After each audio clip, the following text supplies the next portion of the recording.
Hi, everyone. I'm your host, Patty Giarusso, and this is Let's Talk Pets on Society Bites Radio. Today, we welcome back to the show Brigid Wasson from Mission Reunite. And Brigid's going to talk with us today about things that have affected the shelter communities, the clinics and rescues, due to the coronavirus. And with the ongoing virus crisis, animal shelters and clinics and rescues have had to change the way they're handling things. And shelter closures have forced animal welfare leaders to drastically change their procedures overnight.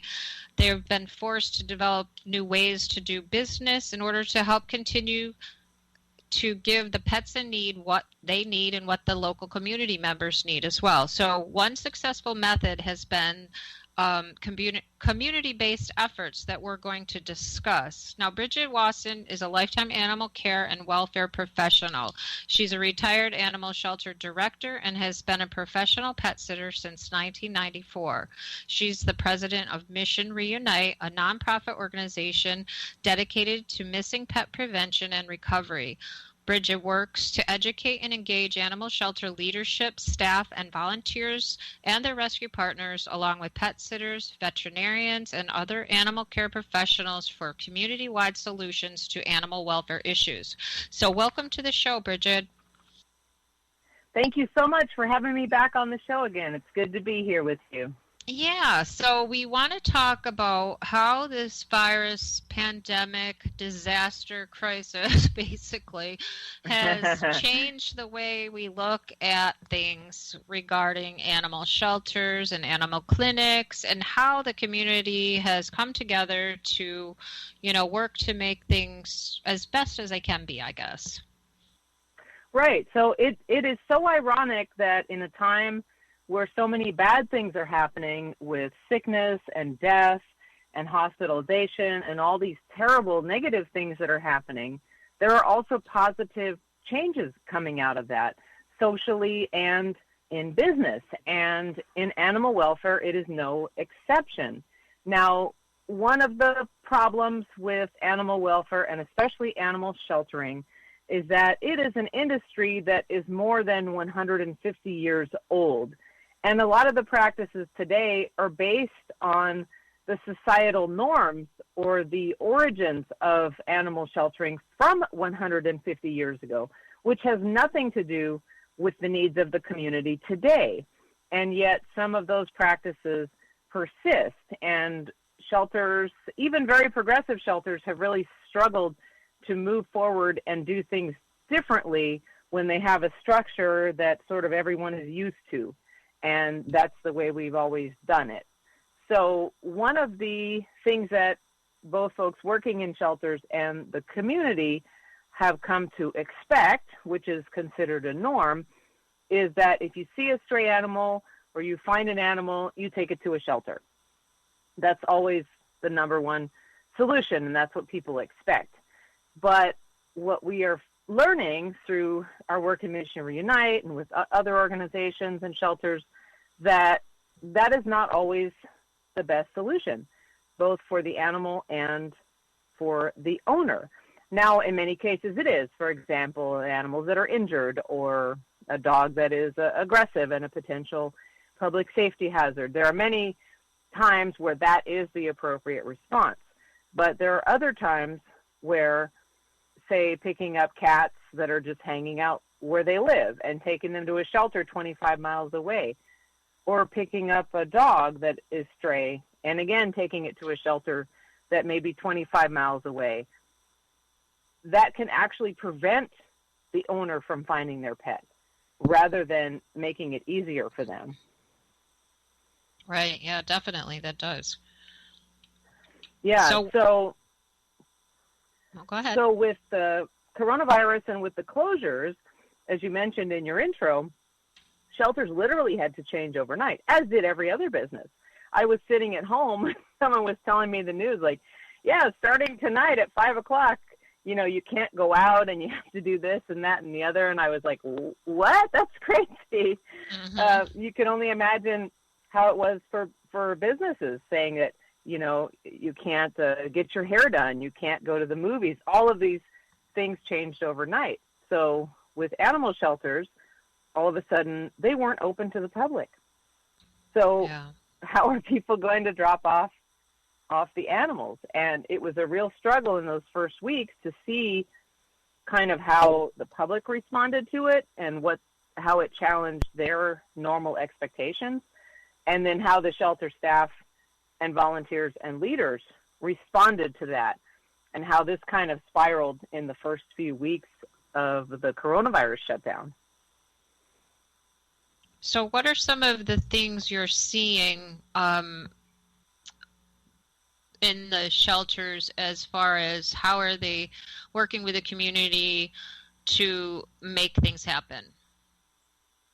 So I think one of the first positive things to come out of this was, especially in regard to lost or missing pets, was shifting the focus to the community. And anyone who's worked in that field, the folks at Lost Dogs of America, Mission Reunite, any other organization or group that's focused on reuniting lost pets, knows that it works best in the community. And yes, people do come to shelters and find their pets and reclaim them. But if someone finds your cat and it's across the street from where you live and they post on Nextdoor or they call you, you can get your cat back in half an hour. Right. Without having to involve this complex system. If neighbors help each other, if you find a dog and it's in the middle of the day and you hang on to it until your neighbor gets home from work, and then you ask him if that's his dog, and it is, that's obviously a much more effective system than involving other people and agencies, taking the dog somewhere else. This is kind of how people do it anyway, and we're just not aware of it, because shelters only take in no more than 5% of the animals that are actually in their community. So what that tells me is that the other 95%, people are just taking care of the issues themselves.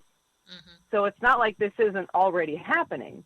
It's just that now the shelter leaders are participating in that and saying, yes, the community can help us. We can provide resources and be like a clearinghouse, but let's focus the efforts in the community to have maximum effectiveness for those pets getting back to their homes. So when you say provide resources, what types of things have you seen the shelters providing to the community as a way to help them help the shelter with their job, basically? So initially it was very confusing, and there was a lot of complaining on both sides because they were basically making it up as they went along. There was no established system for working in the community. Now we have systems for providing spay-neuter and shots and that sort of thing, but not necessarily for stray animals. The assumption is just you pick them up, you take them to the shelter.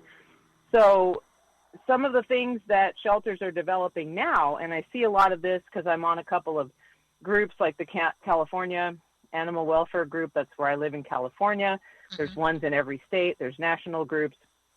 They're discussing how they can best help the community. So a lot of it is just providing people with information about which animals they should or shouldn't pick up, if they see kittens, what they should do, if there's a dog that has an ID tag on and is safe to handle, if that person can hang on to the dog. So they're kind of being more of a clearinghouse and connecting people rather than just being a warehouse where you just put all the animals and kind of hope for the best. Mm-hmm. So I think it's a little bit like sort of networking, communicating, and also educating. And there's been a lot of pushback from the public because that's not what they expect. They want to pick up an animal and drop it off.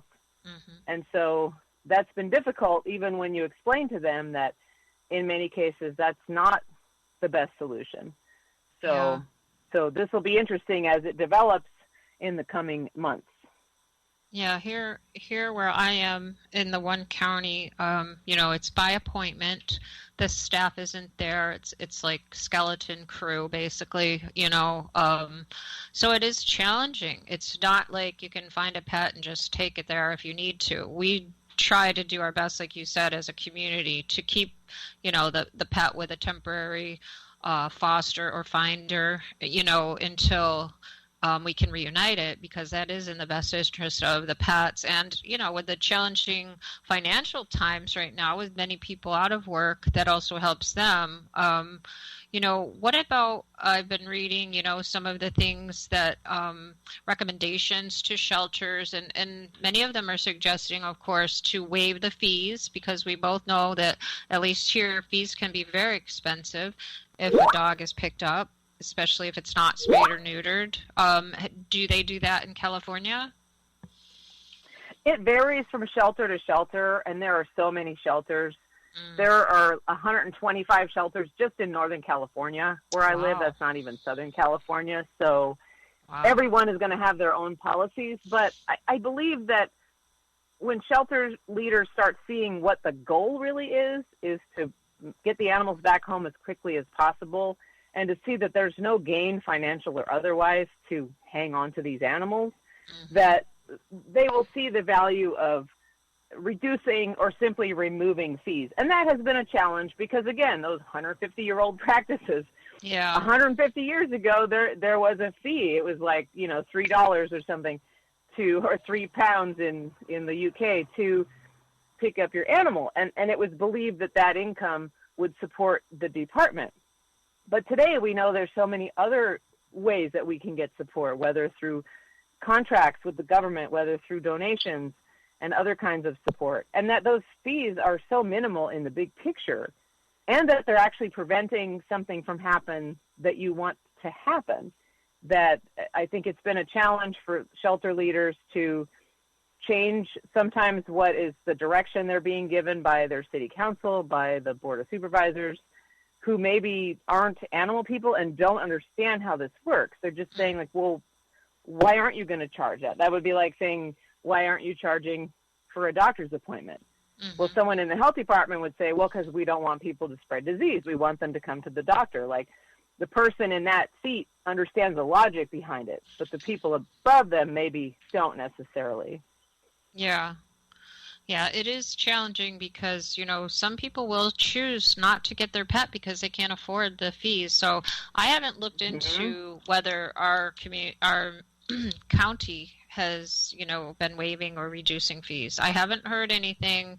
Generally we do hear, the fee's so high I can't afford it, whatever, and, then we step in and help. But I haven't heard that, so that makes me feel like I hope that they're doing something with that, because I think, if you can't find somebody, and a lot of times we can't with the bigger dogs are challenging, somebody to try to hold on to them. So they do have to go to the shelters. But overall, I think the community is stepping up and really doing their best. And I mean, we should also mention how the community has come together to take the pets that are in shelters and give them temporary foster in-home placement right now, so that, because the skeleton crews and stuff at the different shelters, it's been very helpful and successful.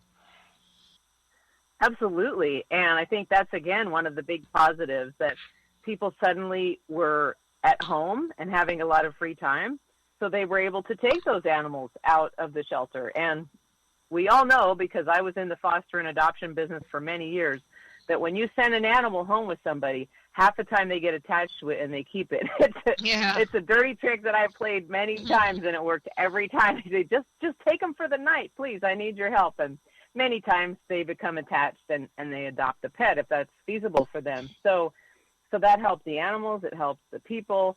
I believe that it helped people's mental health to keep them positive during a time that's really scary and uncertain. Like, am I going to get a disease and die? Am I ever going to go back to work? It gave people something else to focus on. Yeah. So I think it helped them too. Yeah, absolutely. Yep, it definitely has. And, I think it was about 50%, I hope it was more, that people were able to adopt the pets. There was just an article in yesterday's